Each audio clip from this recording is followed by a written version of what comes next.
একটি রেখা 1893 সালে ব্রিটিশদের আঁকা, কিন্তু সেই রেখাই আজ আফগানিস্তান ও পাকিস্তানের মধ্যে রক্তক্ষয়ী উত্তেজনার কেন্দ্র। আজকের ভিডিওতে আমরা শুধু খবর বলবো না, আমরা অনুসন্ধান করব কেন আফগানিস্তান ও পাকিস্তানের সীমান্ত এত অস্থির, কেন 2021 সালে তালেবান ক্ষমতায় ফেরার পরও সম্পর্ক স্থিতিশীল হয়নি, কেন পাকিস্তান বারবার আফগান ভূখণ্ডে হামলা চালায় বলে অভিযোগ ওঠে, কেন টিটিপি নামের একটি সংগঠন দুই দেশের সম্পর্ককে আগুনের মধ্যে রাখে, এবং সবচেয়ে গুরুত্বপূর্ণ প্রশ্ন, এই উত্তেজনা কি পূর্ণাঙ্গ যুদ্ধে রূপ নিতে পারে। চলুন শুরু করি ইতিহাস দিয়ে।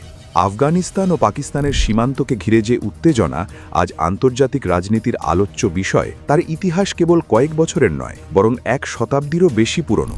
1893 সালে ব্রিটিশ ভারতের পররাষ্ট্র সচিব স্যার মর্টিমার ডুরান্ড আফগান আমির আব্দুর রহমান খানের সঙ্গে একটি চুক্তি স্বাক্ষর করেন, যার মাধ্যমে ব্রিটিশ ভারত ও আফগানিস্তানের মধ্যে একটি সীমারেখা নির্ধারণ করা হয়। এই রেখাই পরবর্তীতে ডুরান্ড লাইন নামে পরিচিত হয়। ডুরান্ড লাইন কেন টানা হয়েছিল, এই প্রশ্নের উত্তর বুঝতে হলে আমাদের ঊনবিংশ শতাব্দীর শেষ ভাগের আন্তর্জাতিক রাজনীতির দিকে তাকাতে হবে। এটি কেবল একটি সীমান্ত রেখা ছিল না, এটি ছিল দুটি সাম্রাজ্যের প্রতিদ্বন্দ্বিতা, ব্রিটিশ সাম্রাজ্য ও রুশ সাম্রাজ্যের ভূ রাজনৈতিক দ্বন্দ্বের প্রতিফলন। ঊনবিংশ শতাব্দীতে মধ্য এশিয়া ছিল গ্রেট গেমের কেন্দ্রবিন্দু। গ্রেট গেম বলতে বোঝায় ব্রিটিশ ও রুশ সাম্রাজ্যের মধ্যে কৌশলগত প্রতিযোগিতা, যার মূল লক্ষ্য ছিল প্রভাব বিস্তার ও নিরাপত্তা নিশ্চিত করা। রুশ সাম্রাজ্য ক্রমে দক্ষিণ দিকে অগ্রসর হচ্ছিল। তুর্কমেনিস্তান, উজবেকিস্তান, তাজিকিস্তান সহ মধ্য এশিয়ার বিভিন্ন অঞ্চল তাদের নিয়ন্ত্রণে চলে আসে। ব্রিটিশরা আশঙ্কা করছিল, রাশিয়া যদি আরও দক্ষিণে অগ্রসর হয় তবে ব্রিটিশ ভারতের নিরাপত্তা হুমকির মুখে পড়বে। ব্রিটিশ ভারতের জন্য আফগানিস্তান ছিল একটি বাফার স্টেট, অর্থাৎ দুই সাম্রাজ্যের মাঝখানে থাকা একটি নিরাপত্তা অঞ্চল। এই প্রেক্ষাপটে আফগানিস্তান ছিল কৌশলগতভাবে অত্যন্ত গুরুত্বপূর্ণ। ব্রিটিশরা চাইছিল আফগানিস্তান যেন তালের প্রভাবাধীন থাকে, কিন্তু সরাসরি দখল করার ঝুঁকি নিতে তারা আগ্রহী ছিল না। এর আগে 1839 থেকে 1842 এবং 1878 থেকে 1880 দুটি অ্যাংলো আফগান যুদ্ধ ব্রিটিশদের জন্য ব্যয়বহুল ও জটিল অভিজ্ঞতা হয়ে দাঁড়ায়।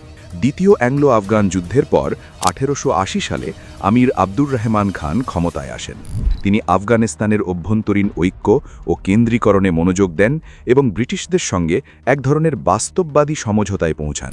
ব্রিটিশরা তার শাসনকে স্বীকৃতি দেয় এবং আর্থিক সাহায্য প্রদান করে। বিনিময়ে আফগানিস্তানের পররাষ্ট্রনীতি কার্যত ব্রিটিশ প্রভাবের অধীনে থাকে। কিন্তু সমস্যা ছিল সীমান্ত নির্ধারণ নিয়ে। ব্রিটিশ ভারতের উত্তর পশ্চিমাঞ্চল, বিশেষ করে বর্তমান পাকিস্তানের খায়বার পাখতুনখোয়া ও বেলুচিস্তান অঞ্চল তখনও পুরোপুরি প্রশাসনিকভাবে সংহত ছিল না। সেখানে বিভিন্ন উপজাতীয় অঞ্চল ছিল যাদের উপর ব্রিটিশদের নিয়ন্ত্রণ সীমিত ছিল। আফগান আমির ওইসব অঞ্চলের কিছু অংশে ঐতিহাসিক প্রভাব দাবি করতেন। ব্রিটিশরা চাইছিল একটি সুস্পষ্ট সীমারেখা, যাতে প্রশাসনিক নিয়ন্ত্রণ ও সামরিক প্রতিরক্ষা সহজ হয় এবং রুশ অগ্রযাত্রার বিরুদ্ধে একটি সুরক্ষিত কাঠামো তৈরি হয়। 1893 সালে ব্রিটিশ ভারতের পররাষ্ট্র সচিব স্যার মর্টিমার ডুরান্ড কাবুলে যান এবং আমির আব্দুর রহমান খানের সঙ্গে আলোচনায় বসেন। চুক্তির মাধ্যমে একটি সীমারেখা নির্ধারিত হয়, যা প্রায় 2600 কিলোমিটার দীর্ঘ এবং আফগানিস্তানকে ব্রিটিশ ভারতের উত্তর পশ্চিমাঞ্চল থেকে আলাদা করে। এই রেখা ব্রিটিশদের জন্য কৌশলগতভাবে গুরুত্বপূর্ণ ছিল। এটি তাদের সামরিক প্রতিরক্ষা সুসংগঠিত করে, উপজাতীয় অঞ্চলগুলোতে প্রভাব বাড়ায় এবং আফগানিস্তানকে একটি বাফার রাষ্ট্র হিসেবে সংজ্ঞায়িত করে। তবে এই সীমারেখা টানার সময় জাতিগত, সামাজিক এবং ঐতিহাসিক বাস্তবতা খুব বেশি বিবেচনায় নেওয়া হয়নি। পাঠান ও বেলুচ জনগোষ্ঠী দুই ভাগে বিভক্ত হয়ে যায়। স্থানীয় জনগণের মতামত নেওয়া হয়নি। এটি ছিল একটি সাম্রাজ্যিক কূটনৈতিক সমঝোতা, যেখানে শক্তির ভারসাম্য অসম ছিল। আমির আব্দুর রহমান খান ব্রিটিশদের আর্থিক এবং রাজনৈতিক সমর্থনের ওপর নির্ভরশীল ছিলেন এবং তার শাসন টিকিয়ে রাখতে তিনি এই সমঝোতায় রাজি হন বলে অনেক ঐতিহাসিক মত দেন।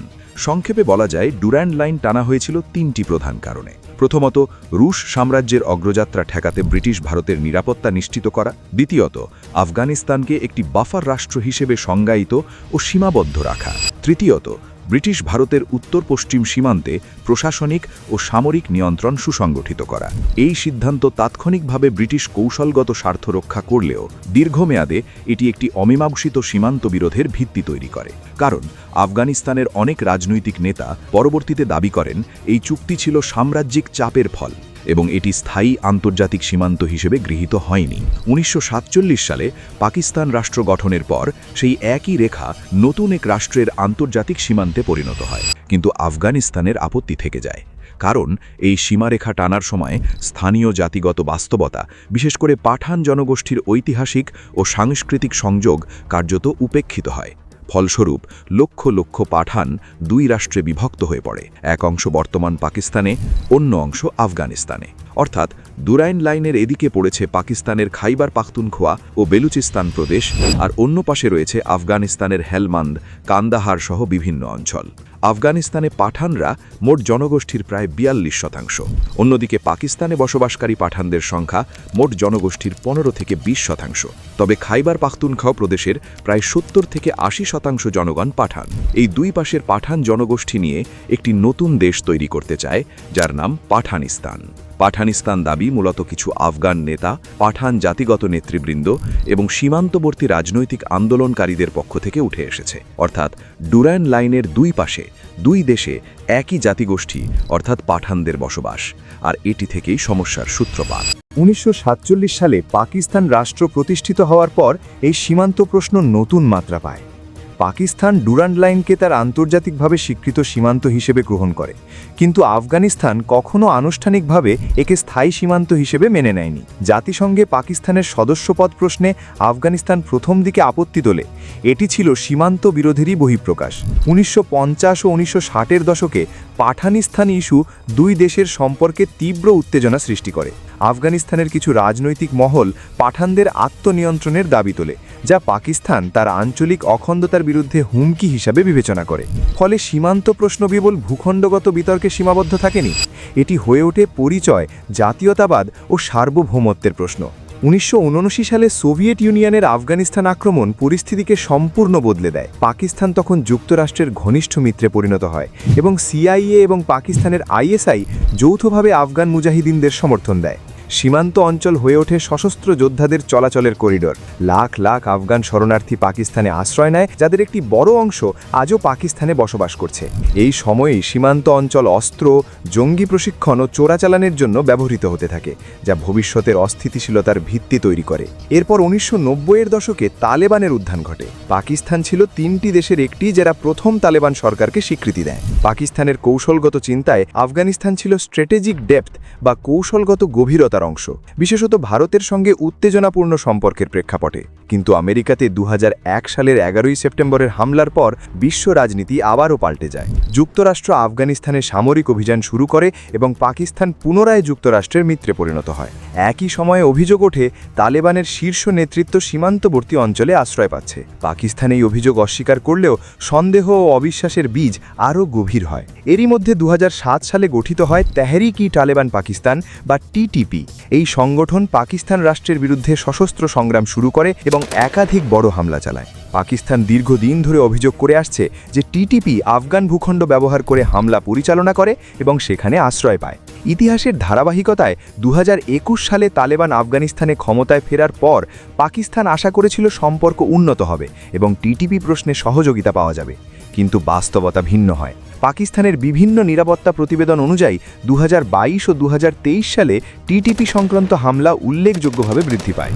আফগান তালেবান সরকার আনুষ্ঠানিকভাবে দাবি করে যে তারা কোনো দেশের বিরুদ্ধে নিজেদের ভূখণ্ড ব্যবহার করতে দেয় না, তবে পাকিস্তানের সন্দেহ দূর হয়নি। 2021 সালের অগাস্টে যুক্তরাষ্ট্র ন্যাটো বাহিনী আফগানিস্তান ত্যাগ করার পর তালেবান পুনরায় ক্ষমতায় আসাকে পাকিস্তান প্রথম দিকে কৌশলগত সাফল্য হিসেবে দেখলেও দ্রুতই সম্পর্ক জটিল হয়ে ওঠে। সীমান্তে গুলি বিনিময়, বিমান হামলার অভিযোগ এবং তোরখাম ও চমন সীমান্তে বাণিজ্য স্থগিত হওয়ার ঘটনা দুই দেশের অর্থনীতিতেও প্রভাব ফেলে। সীমান্ত বন্ধ থাকলে হাজার হাজার ট্রাক আটকে যায়, ব্যবসায়ীরা ক্ষতির মুখে পড়ে এবং সাধারণ মানুষ ভোগান্তিতে পড়ে। আর এর পেছনে রয়েছে তেহরিক-ই-তালেবান পাকিস্তান বা টিটিপি নামের সশস্ত্র সংগঠন, যাদের বেশিরভাগের অবস্থান আফগানিস্তানে, কিন্তু তারা হামলা চালায় পাকিস্তানে। টিটিপি বা তেহরিক ই তালেবান পাকিস্তান হল পাকিস্তানের একটি সশস্ত্র ইসলামিস্ট গোষ্ঠী যার মূল লক্ষ্য হল পাকিস্তান সরকারের বিরুদ্ধে সশস্ত্র বিদ্রোহ চালানো এবং ইসলামী শাসন প্রতিষ্ঠা করা। তারা পাকিস্তানের সীমান্তবর্তী এলাকা বিশেষত খাইবার পাখতুনখোয়া ও বালুচিস্তানের পাহাড়ি ও নিয়ন্ত্রণহীন অঞ্চলে সক্রিয়।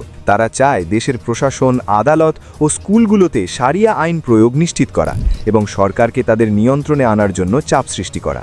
এজন্য তারা বোমা বিস্ফোরণ, অপহরণ, হত্যাকাণ্ড এবং অন্যান্য সশস্ত্র হামলা চালায় যা সাধারণ জনগণ ও নিরাপত্তা বাহিনীর ওপর আতঙ্ক সৃষ্টি করে। আর তাদেরকে দমন করতেই পাকিস্তান কখনো কখনো আফগানিস্তানের সেনা বা সীমান্ত হস্তক্ষেপ করে থাকে। পাকিস্তানের খাইবার পাখতুনখোয়া ও বালুচিস্তান প্রদেশে টিটিপি ও অন্যান্য সশস্ত্র গোষ্ঠী সক্রিয় থাকে যারা প্রায়শই আফগানিস্তানের সীমান্তবর্তী এলাকা ব্যবহার করে লুকিয়ে থাকে। পাকিস্তান মনে করে এই সীমান্তবর্তী উপস্থিতি দেশের নিরাপত্তার জন্য হুমকি, তাই তারা প্রয়োজনীয় সময়ে সীমান্ত পার হয়ে অভিযান চালায় বা বিমান হামলা করে। আন্তর্জাতিক প্রেক্ষাপটে এই উত্তেজনার গুরুত্ব আরও বেশি। যুক্তরাষ্ট্র সরাসরি উপস্থিত না থাকলেও সন্ত্রাসবাদ ইস্যুতে নজর রাখছে। চীন পাকিস্তানের ঘনিষ্ঠ মিত্র এবং চীন পাকিস্তান অর্থনৈতিক করিডর প্রকল্পের নিরাপত্তায় উদ্বিগ্ন।